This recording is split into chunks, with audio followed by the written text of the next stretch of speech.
Mic check 1 2 1 2 1 tech check 1 2 1 2 1 check 1 2 1 2 1 check. Oh, Okay, so hi guys.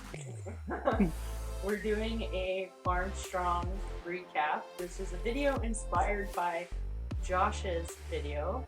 We thought we would sit down and also do a recap. Yeah, make a clap back. No, it's not a clap back. So, yeah, James, you wanna kick it off? Yeah, so Farm Strong Classic, the inaugural Farm Strong Classic, hosted by Colton and Teresa, was 2 weeks ago now, right? 2 weeks ago. Great competition, very heavy show. I'd say definitely the heaviest show in Western Canada so far, and probably for the rest of the year, I'd say is probably going to be the heaviest show. So yeah, I think at the end of the day there was 12 or 13 guys. I think 13 guys showed up. I think there's 3 amateurs showed up. Guys from Manitoba, Saskatchewan, Alberta. There was supposed to be someone from BC, but they dropped out. And then 3 guys from Quebec. 2 of them being the twins, the Rayum brothers. Gabe, who is a World's Strongest Man finalist in 2021. He was 10th in the world, and he also won Canada's Strongest Man in 2021. So very tough competition overall. Well, yeah, we had fun. It was a little smoky because Alberta was on like fire. There's forest fires everywhere, so it was a little smoky in the town, but still managed to get all the events in, and yeah, we'll just give a recap of how it went. Alright, so you want to start off with the first event? And that was...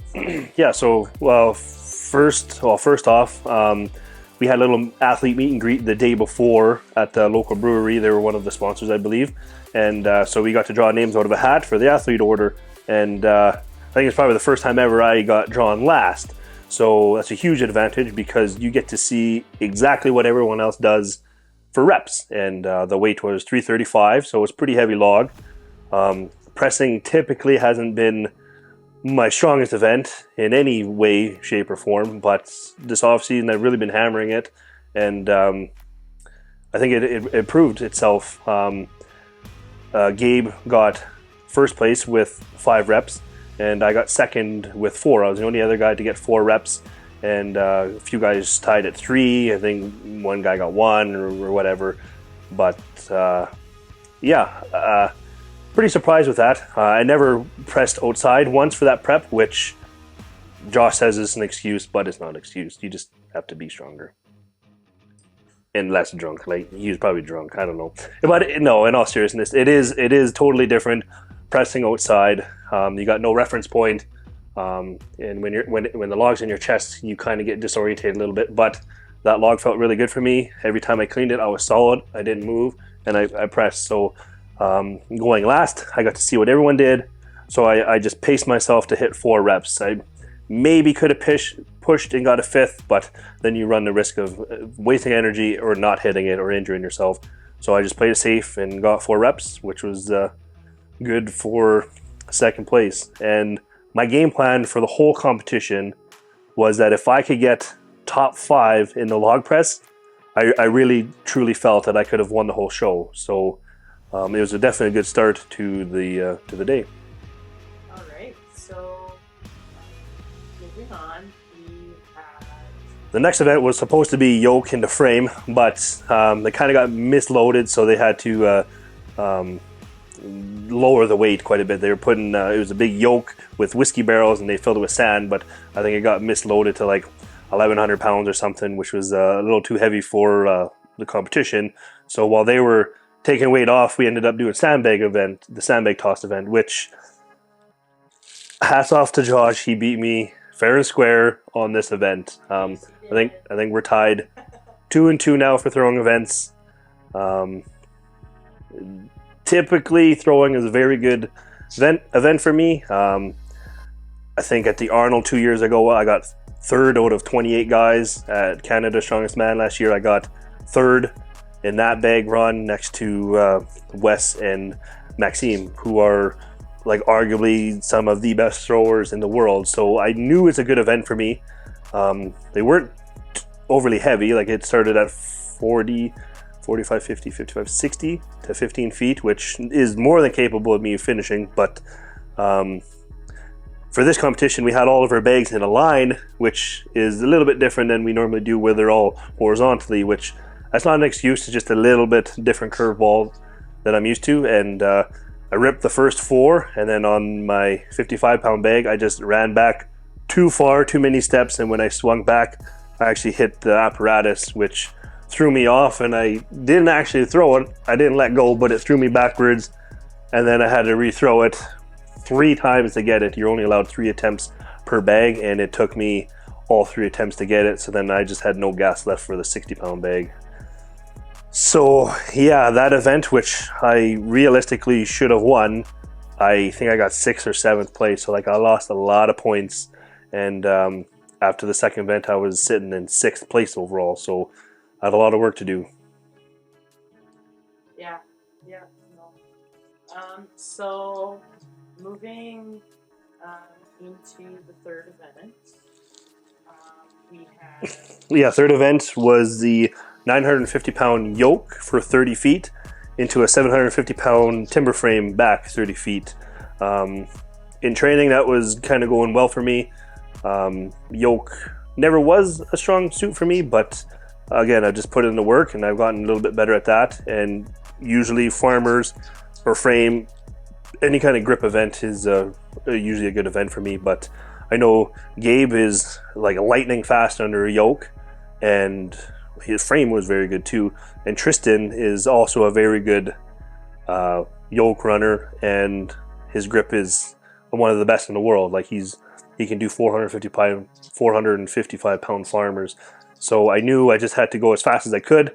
So yeah, I just got underneath the yoke, took a big breath. Probably took it the fastest I went with a 950 yoke for 30 feet, and then I jumped into the frame was pretty high, but we jumped into it, and it was pretty short. It was a short little stubby yoke frame, but I had trouble finding the balance point. I should have done a test pick before I went. So when I picked it, I was too far forward, so it picked straight up, and I dropped it, and I moved my hands back, picked it up. Same thing, not enough, had to drop it, move my hands back, pick it up again, and then I went. No drops, completed 30 feet, but yeah, I lost quite a few seconds there. I still think only 3 or 4 of us finished that event, so still decent points for that event, but yeah, I can't really ask much more. It is what it is. It is what it is, yeah. On game day, things can always change. Yeah, things can always change. I think it's just being best prepared for whatever outcome. That's what happened. Yep. We still finished, so that's good. Yeah, so after frame, or yoke into frame, there was, who said that? No, power stairs. Power stairs. So yeah, power stairs, it was 3 implements, 3 stairs each, fastest time wins. This is my second time doing power stairs. The first time was at the Arnold this year, where I won the power stairs out of everyone. I had the best time. This one was like 375, 425, 480 pounds. I just knew the other guys were going fast. A lot of guys finished.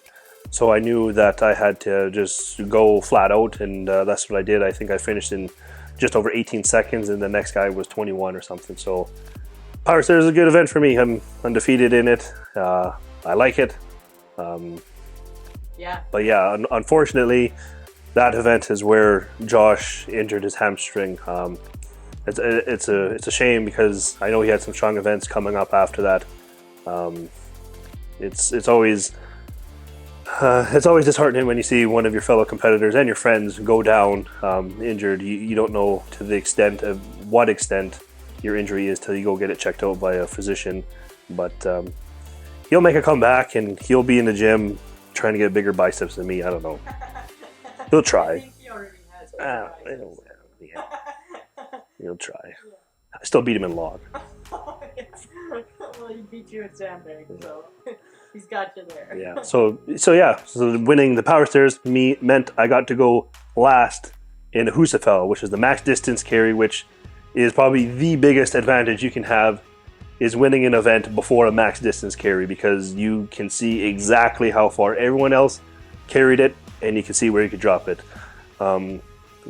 And this event is honestly one of the events where I knew I would drop points. I'm very good at loading. I'm quick at loading, heavy bags, heavy stones, whatever. But if it comes for a max distance carry, it's really not my strong suit. I was in Iceland last year for the Magnus Classic, and one of the events was the Husafell stone carry, which was 410 pound stone. And I think I carried it like 50 meters, which for me was a PR. Like that's a good result. So I knew I could roughly get around 200 feet because our Husafell was 350 pounds. And it was Colton's personal one, and I could see why he broke the world record on the Husafell, because that thing I can see why Colton broke the Icelandic Husafell stone record when we competed there, because the Husafell we used in his competition was ugly. Like, it was very, very short, close to the ground. It was a nasty pick, but like once you got it up, it was nice and high on your chest, so you can move quickly. But I struggle in those events. I don't have that mental capacity of just being able to block out the pain and just push yourself. It's something I need to work on. But I got to see what everyone else did, so my goal was to try and get like top 5, and I think I did, because who won it? Tyler won it, then Isaac got second, and then Simone, and then Tristan, then me. So I think I got 5th in that event. So I wanted to try and get a little bit ahead of the twins, because after Power Stairs, I was in 2nd place or 3rd place. I was either me, or maybe me and Simone were tight.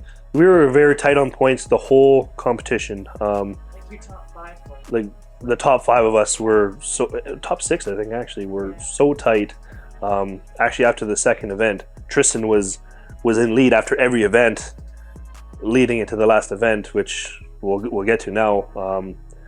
Was Atlas Stone. It was an Atlas Stone run. One of the heaviest stone runs that we've typically see in competitions out this way. It was 270, 300, 330, 375, 425 to 60 inches down to 44 inches, I believe. So going into that event, I know Atlas Stones is usually a very good event for me. I have the Western Canadian heaviest Atlas Stone load, 450 pounds to 56 inches.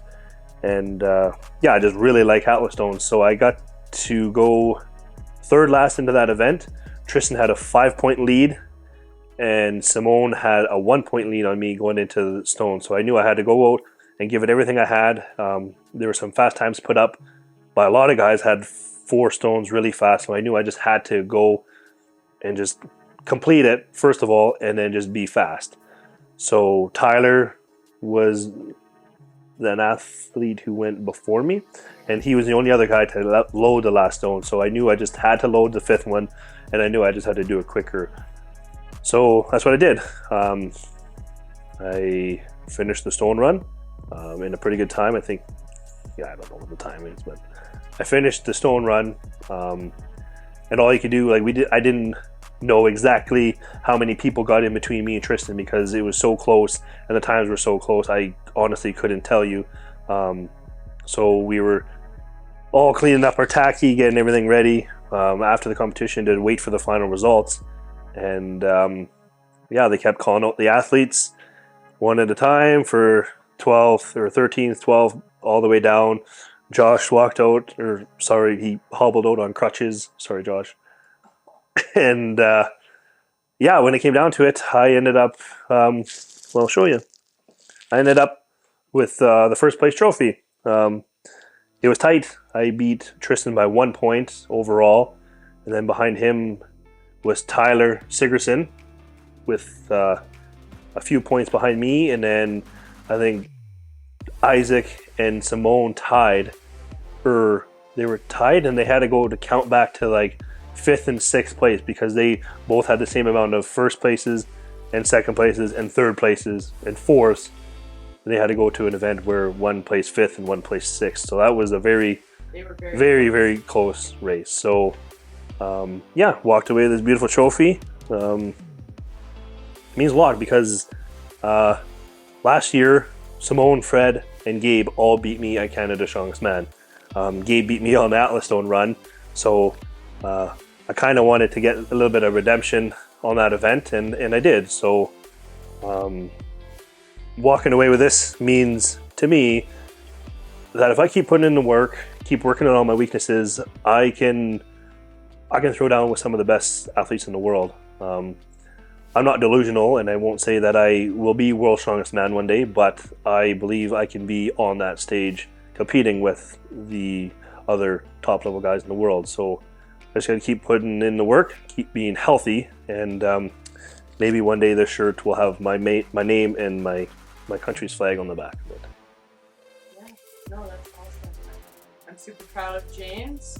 It was yes, thank you to Keelan for coming. Although you didn't really help me during the competition. No, you were so busy filming because there was 6 of us SBD athletes there competing. So you were busy filming a lot of content. So yeah, I was and I wasn't there by myself. It was a tough competition to be able to mentally put away a bad event and block it out, because you can't change the results.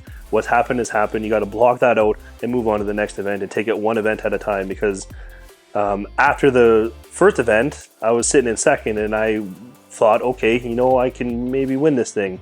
And then after the sandbag toss, I was like, oh, well, maybe now my goal is just a podium. So goals constantly change. You have to be able to block out that negative thoughts and just focus on the next event, one thing at a time. And at the end of the day, if you're just consistent across the board, you can afford to have one bad event if you're consistent overall. Yeah, exactly. I'm really proud. Things did really well. And we broke the streak because we have this ongoing thing that typically whenever Keelan comes to me or comes with me for a competition, I'll lose it. It doesn't matter. We did the math and we were 50-50 for the comp she comes to, I lose, and the comp she can't come to, I win. Yeah. So this one broke that tie, so maybe she's my good luck charm after all. Yeah. Well, I'll be traveling alone. Well, June 10th is my next one, and she won't be coming to that one, so we'll see. Tyler's putting on a competition, and they're good events for me, but we'll see. You never know what can happen. Yeah, unfortunately, I have a wedding that weekend, so I won't be able to capture James competing, but throughout the remainder of the season, really, I will be pretty much with James at every show. So we have a lot of exciting content that we're going to be sharing with you guys throughout the summer, and I'm really excited to see where James goes, and hopefully we make it out of the event. Yeah, it's gonna be a busy season. It's gonna be very competitive still. We got competition June 10th in Manitoba. Then only 3 weeks after that is, or 2 weeks? 3 weeks. 3 weeks after that is Western Canada's Strongest Man in Fort McMurray. That's a 2-day show, 8 events, heavy. But it should, because it's a Canada Strongest Man qualifier. Last year, I got second place in it. Sean beat me by 1 point. So this year, I'm looking to just improve on my placing, by 1. So it's going to be very competitive. There's lots of amateurs signed up, which is good to see. You guys stepping up to the plate. You got guys like me, Colton, Tristan, Sean, Tyler. And Leaf is going to be there. So Dobby, he won a show earlier this year. So it's going to be very competitive, which is exactly how you want it. It's not fun if you can just run away with a show. Everyone wants to beat each other when they're at their best. So if everyone can show up healthy, injury-free, it's going to be a good competition. Yeah. Any other thoughts or? No, thanks for tuning in to this little Farm Strong Classic recap. They've already got the date set out for Farm Strong Classic 2. I think it's February 18th. They're having the Pro Men show, and then the weekend or the day after, I think they're doing a Pro-Am. No, sorry, just an amateur show. And maybe they're doing a women's show too. I can't remember. But it's going to be like a full weekend of strongman competition. So, yeah, it's just keep going, keep grinding. They keep literally grinding and grinding and grinding. So, thanks for tuning in. Make sure to like, comment, subscribe, ring that little bell down here, the little dingy-ling bell. And we'll make some more content for you next week, maybe. Kind of injured myself this past week, so kind of I tweaked my back. But, yeah, no, don't tell my competitors. Oh yeah, I'm gonna leave it. No, yeah, we'll see you guys in the next one.